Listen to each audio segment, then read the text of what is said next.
Hey guys, what's up? And today we are going to be doing Chapter 5, Lesson 4. Whoops, I'll just have to get that later. Anyways, you're probably wondering, why are we doing it on Wednesday when you said you had church on Wednesday night? Well, here's the thing. I don't have to go until we can try and get this done here in the next hour. Okay, we can try and get this done in the next hour. Okay? And then I promise you guys we will start with the Ohio elevator test. Test more for the Ohio elevator test. And do a lesson 6 as well, which is the last lesson in this chapter. And I'll make sure I spell chapter right. I'll make sure I spell chapter when I end this video here in this live stream. Okay, so we're going to learn about True Survivor in lesson 4, and we're going to learn about the Dover War in lesson 5. Okay. All right. So the tale of a true survivor. Chapter 5, East Ohio Regional Hospital. Lesson 4, the hero of the Otis War today. As in right now, this time, this day. Yeah. Okay, so the hero that survived in the Otis War. You know that some elevators in East Ohio Regional Hospital, such as the North Car, Central Car, West Car family of 4, and the East Car outside of them. But there is one elevator special and dedicated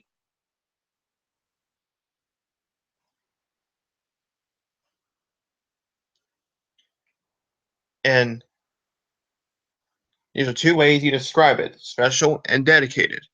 80, Car 8 at East Ohio Regional Hospital, is the elevator that served in the Otis War and survived in this war that went on from 1940 to 1970, 30 years almost.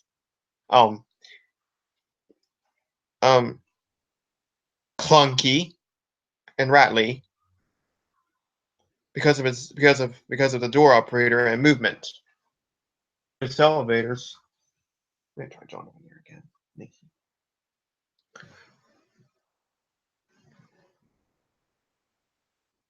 On older Otis elevators, operators are on older Otis elevators, right? Like when an elevator opens up on an older Otis elevator, it makes kind of a clunky noise when it's opening up. So you can describe it as clunky for the door operator and rattly. It's kind of shake. You know, some older Otis elevators shake a lot when they move. So, but just because they clunk, it doesn't mean there's a problem with them, right? That's just how they were. That's how they are. You know, as they get older, they start to feel, they start to feel like they're older.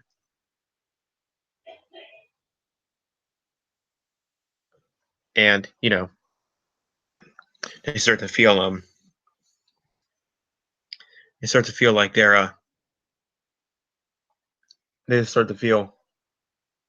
how they are now. You might want to ask yourself these following questions as we go along in this lesson. How did 80 survive in the war? What did 80 join the war?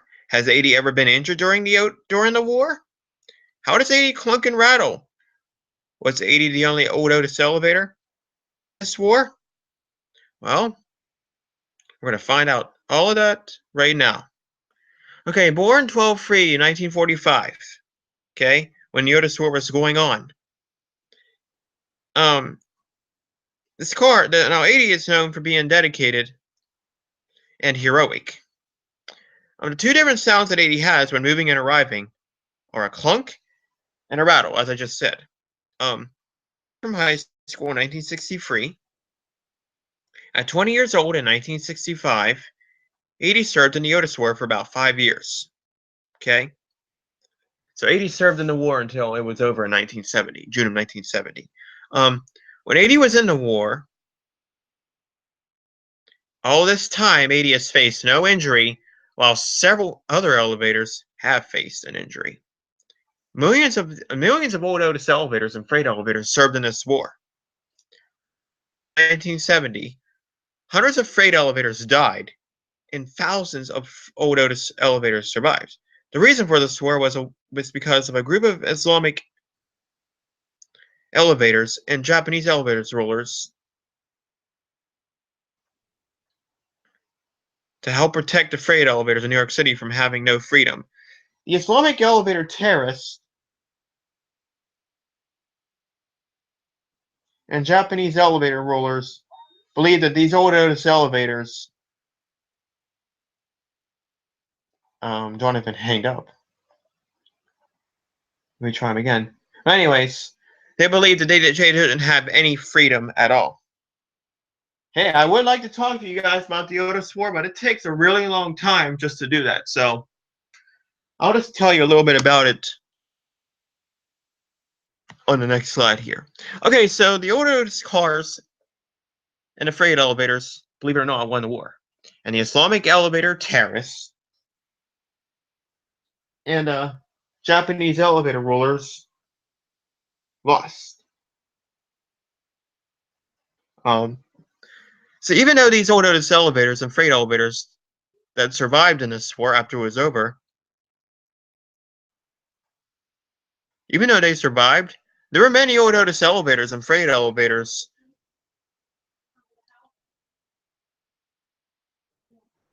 left with a few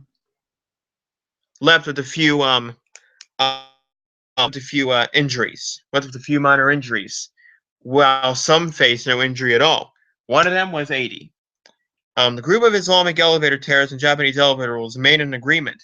They made an agreement to not attack the freight elevators of New York City if the old Otis elevators sworn, hey, what do you know? They won the war and they didn't attack them after all.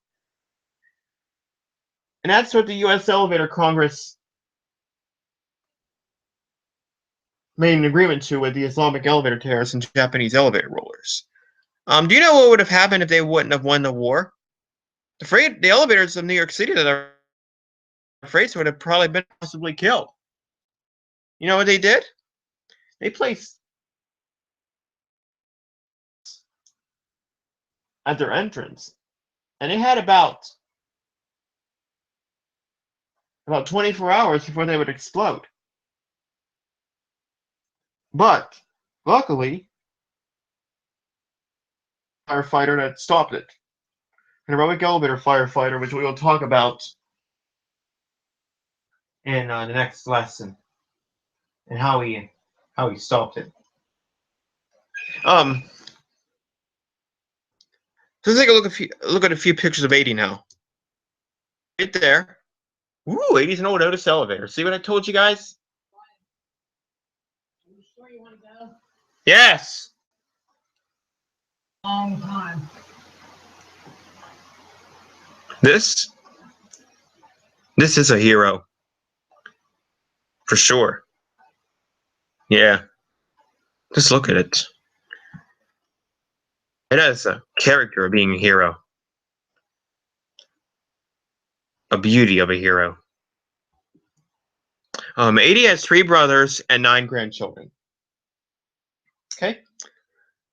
Follows Central, North, and East, which we all talked about all of those on Monday. And the 9 grandchildren, of course, are the ones that are from the 80s, 90s, or 2000s. There's only 2 of them that are from 2000s, and one of them from the 90s. One from the 70s, and the other ones are from the 80s. We're going to be talking about the OR cars, the long-term car, the MO cars, and the West Car Monster on the last 2 lessons in this chapter. We're going to get to Dover War. So 80 has always dreamed of being a captain in a war. But guess what? 80's dream came true as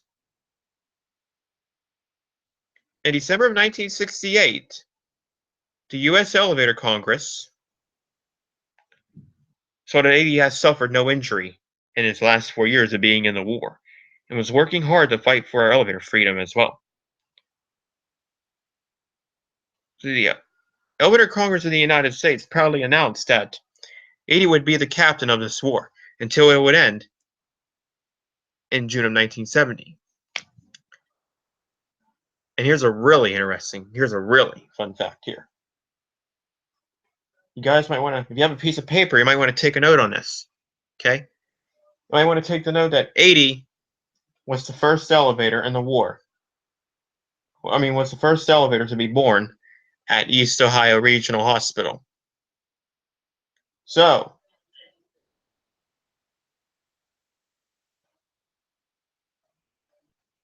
I would take note of that 80 was the first elevator car born on the hospital premises on 12 of December 3rd of 1945.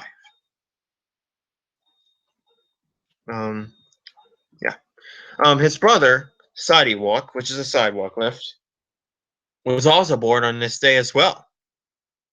So these are the first two elevators that were actually born at the hospital. But however, this one lived until 10/11 of 2000, when after suffering a gate stroke. Okay? And a gate stroke is when the gate wears out, rusts out. The funeral service for the sidewalk lift was held on 10/24 of 2000 at an unknown elevator nursing home in Wheeling, West Virginia, which is like right across from Martins Ferry. 15 minutes away from Martins Ferry. Well, Wheeling Island's only like 10 minutes away from Martins Ferry. You go down Route 7, keep going down Route 7, and you go down toward Brad Wilson's Furniture Store, which we'll get to later. Then you go left, take you to Wheeling Island. You'll see the Burger King right there. Keep on going down. And what you'll see down there, excuse me, you'll see like a big building, and that's Wheeling Island right there, Wheeling Island Hotel and Casino. But be aware, though, I wouldn't film an elevator there, or I wouldn't go there unless you're 21 years or older. Security is very high there, so it's not worth going there at all, unless you're 21 years or older and have a proper reason to be there, not just to ride elevators. There's several elevators there, trust me, but there's no freight elevators, so. But we don't really want to get into that, though. That is considered private property. I hate to say it, but it is. Wheeling Island, private property. Hotel and casino is private property.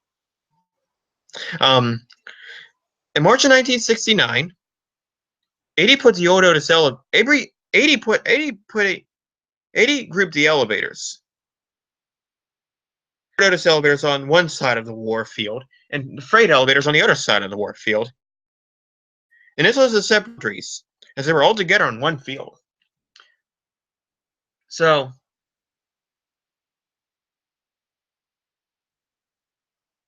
these Islamic elevator terrorists thought that it was easy for all of them to be on one side because they wouldn't get hurt. Okay? But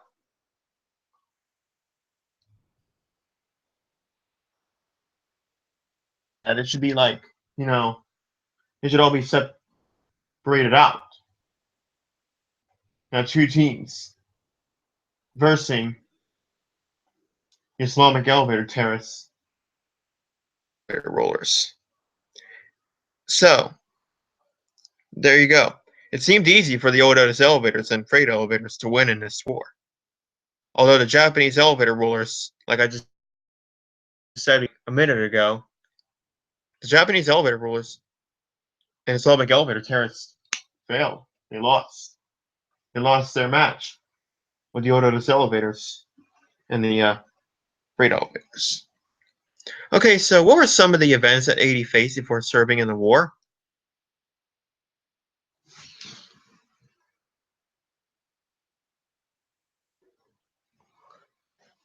Oh, we have a lot of visitors today. So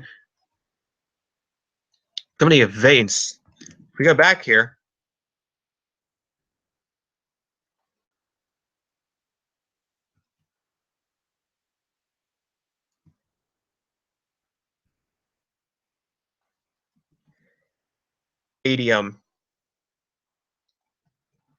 was one of the first elevators to be born at the hospital with his brother, Sidewalk, which only lived until 2000. There's not really that much that 80 faced serving in the war, but after the war,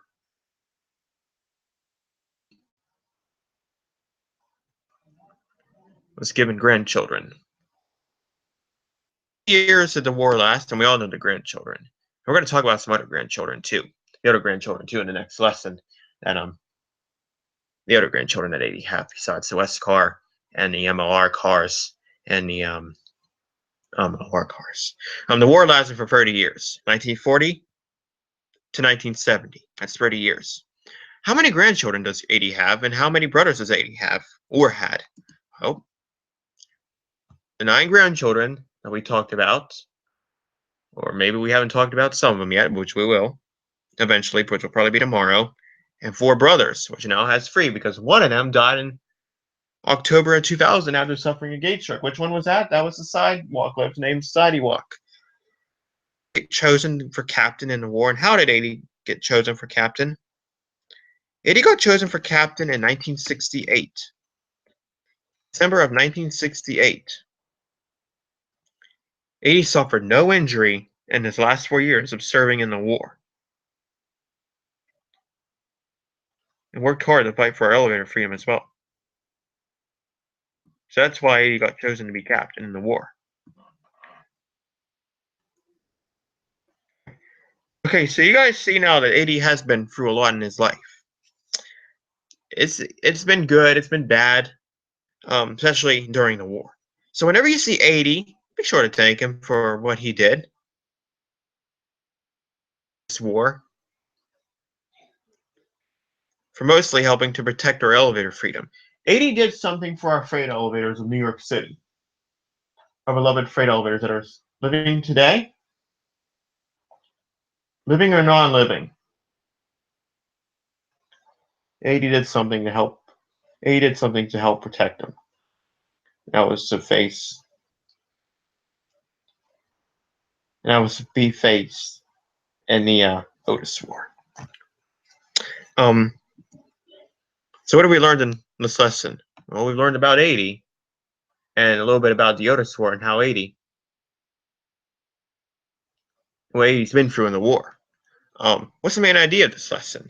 The main idea is 80 and half, as in little, of the Otis War. Okay.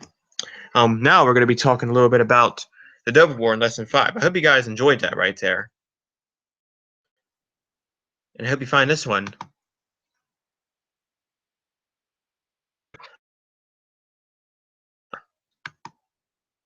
ooh.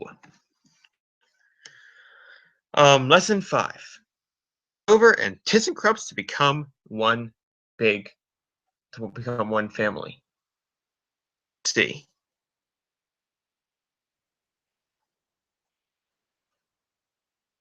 How it became one.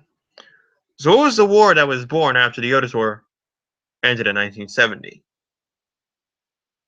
Well, here we go. In July of 1976, a group of not Islamic, Italian, elevator terrorists and Chinese elevator rulers, they made a plan to bomb Dover elevators in Ohio, where I live, Pennsylvania, and New York. I don't know about New York City, but I'd have to look that up. March of 1977, the group of Italian elevator terrorists, Chinese elevator rulers, set out oil bombs. Now they set out in these freight elevator entrances in New York, these Islamic elevator terrorists and these Japanese elevator rulers. These Italian elevator terrorists, though, and Chinese elevator rulers set out oil bombs in places where Dover elevators exist in Ohio. So don't say TNT bombs. That's an attraction. That's what a freight elevator. New York City elevators that are freights. That's what they that's not I don't know how to explain it, but it's oil bombs that they placed where Dover elevators exist in Ohio, West Virginia, Pennsylvania, and New York. And there are several Dover elevators. I haven't written them all, but I know there's a lot of them. These bombs were too heavy to pick up or move. And if these bombs would still be here 5 months later, this would have been in August of 1977, guess what would have happened? These bombs would have exploded and destroyed these beloved Dover elevators. Now, how did these bombs? I'm so sick, and I don't know how I'm going to drive you. It's in there. I'll drive to pick you up. How did these bombs? Somebody just called me, and I can't find it. I can't hear it. How did these bombs freeze? How are these bombs freeze? How are these bombs stopped? In June of 1977, just 3 months before the bomb would, about a couple months before the bombs would explode, where these Dover elevators are. Elevator firefighter, and this goes with freight elevators too. A U.S. Hubin, which we will see in the next slide. We're going to look at pictures of this car. Made a heroic move and sprayed cold water on each of the 20 bombs. There were 20 bombs placed out.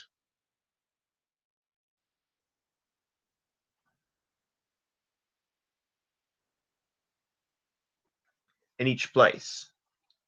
There were 20 bombs in each of the places. And I don't know how many places there were, but it was like,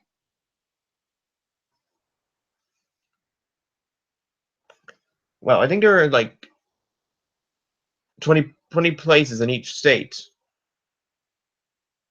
where these bombs were placed. And this cold water would freeze the bombs. And when they would go to explode, guess what would happen? They would explode small ice instead of a heated firecracker. So don't just remember that. A bomb that is loaded, like a TNT bomb, that was placed in these freight elevators around New York City, or these oil bombs that were placed, that were loaded, had a firecracker in them. But if you were to spray cold water on them, the fire would be exposed, and ice cubes would explode instead of a heated firecracker. To stop these bombs was a freight elevator. Ooh, freight elevator. At Old Age from East Liverpool, Ohio. Is there any East Liverpool, Ohio at Old Age? We're going to find out any minute now. The freight elevator is at the Pottery City Galleries with his younger brother. We'll talk about his younger brother. Some other time now. Trust me, guys. Anything we haven't talked about yet that we may have saw already is what we're going to be talking about at some point before the end of the school year and before the big test. At the age of 5, first of all, this freight car was born in 1920 on March 21st. But at the age of 5, this freight elevator dreamed of being a firefighter, just like his dad that passed away before he was born. And nobody knows what the dad looked like. But so this freight elevator dreamed of being a firefighter, just like his dad. This elevator graduated from an unknown high school in 1938.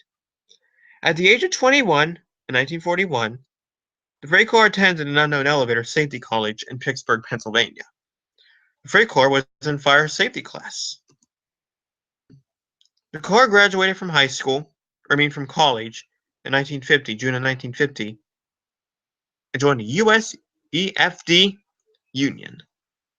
U.S. Elevator Fire Department. That's how you shorten it. U.S. EFD. You might be asked how you shorten.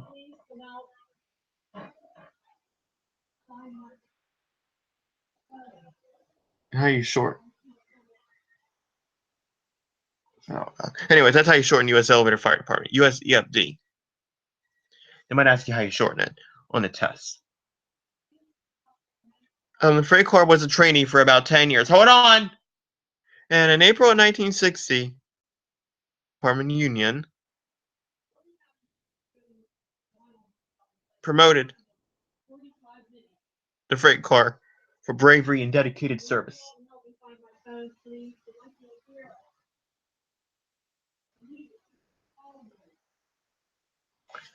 Hold on, guys.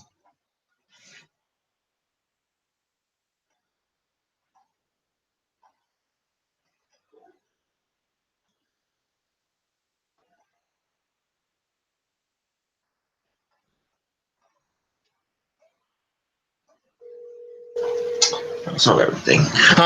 So the freight car was promoted to chief. I can't find my phone, honey.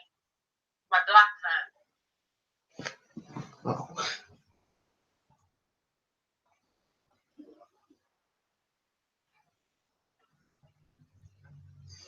Oh. So freight car was chief until retirement at the age of 70 in 1990. I don't know why. We're getting so many visitors today and so many disruptions. It's just been crazy these last 2 days for me.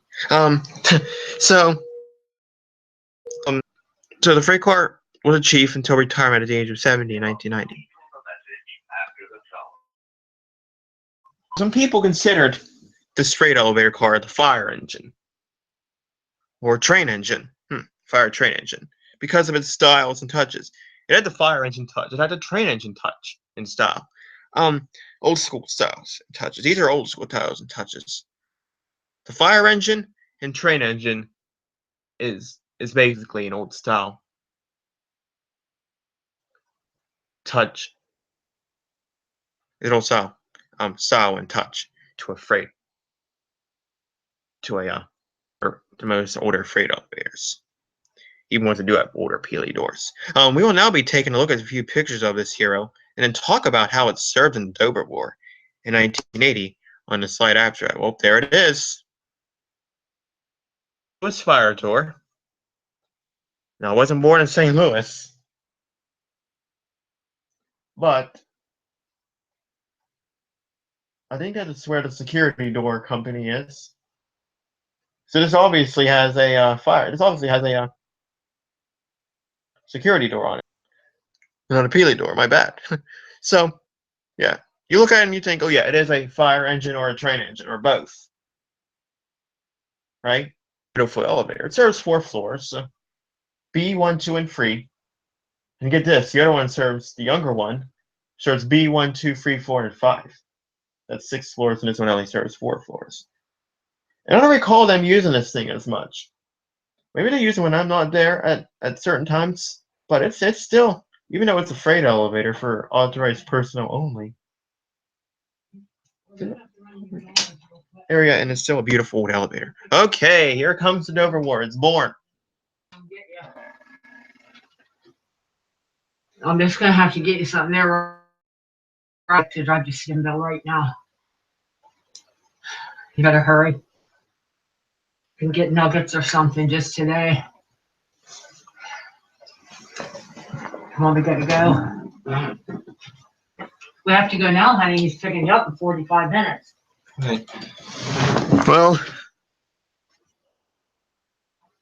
I wish you could go on down and get it for me. Grandma wants to go to McDonald's, so I'm gonna have to hurry up here.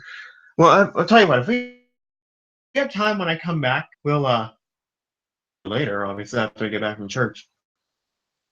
So the Dover War started in May of 1980, after the U.S. Elevator Congress found out that the same group of Italian elevator terrorists and Chinese elevator rulers placed cannon bombs on the same properties that the Dover elevators are located. So they took away. So the bombs that the oil bombs were extracted from the hero. And in 1980, more bombs were placed, and these bombs were cannon bombs. And millions of Dover elevators throughout the U.S. took part in this war. So how did the Dover elevators in the United States took part in this war? Our Dover freedom. Not just not just any other freedom.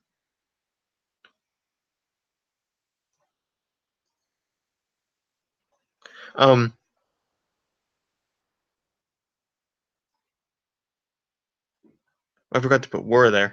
Well, there are many of Dover.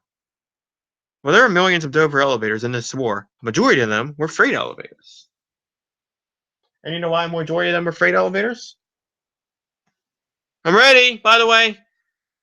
Sorry about that, guys. This has been a crazy day today. I hope it's not crazy tomorrow. These freight elevators have strong power. And they still have strong, powerful skills to defeat these Italian elevator terrorists and Chinese elevator rulers. And these passenger service elevators have weak powerful skills to help defeat these Italian elevator terrorists and Chinese elevator rulers. Any elevator with weak powerful skills is more likely to injury in a war. But freight elevators have powerful skills to not be killed or injured during the war. Only a few dumbwaiters took part in this war. They had no power to defeat these Italian elevator terrorists and Chinese elevator rulers, and they actually lost their battle, believe it or not. No way.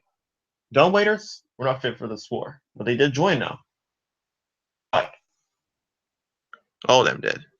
So while this war was going on, 150 elevator firefighters from the US EFD Union were there to stop power risk. I'm ready.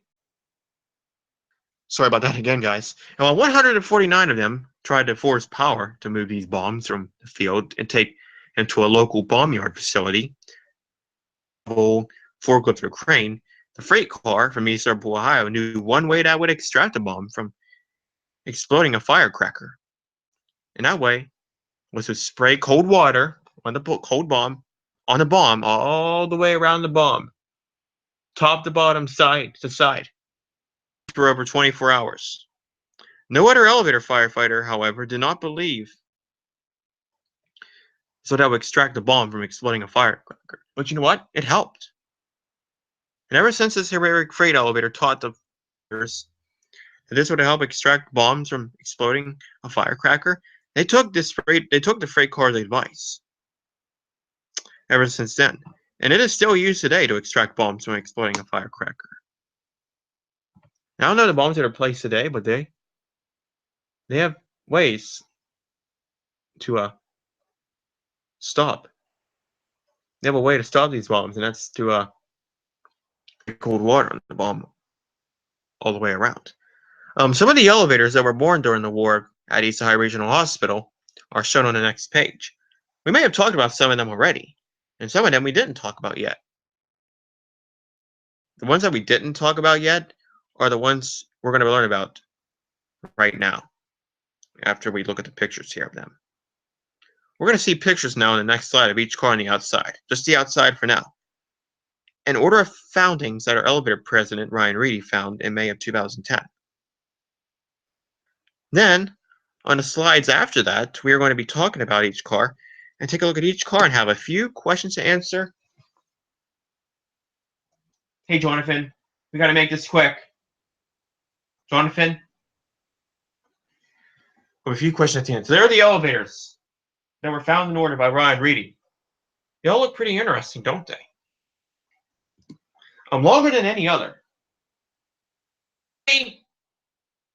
Longer than any other elevator in this hospital is shown on the next page. You sure you want to go? Yes. I don't know how I'm ever going to get down there to pick you up. The long-term car was born on 10/20 of 1980 Oh, my golly. and has a long life of being super. I pray to God you don't get this. I've never been. Guys, we're probably gonna have to stop. We're gonna stop right there. When I get back, We gotta get going down McDonald's real quick and be back. Well, I finish up here. If I have time when I get back. I think I'll have time to finish up when I get back, though. Okay. So this is chapter 5, lesson 5. Finish it up later. Or after church. I'll let you guys know. Maybe we'll have more people by then.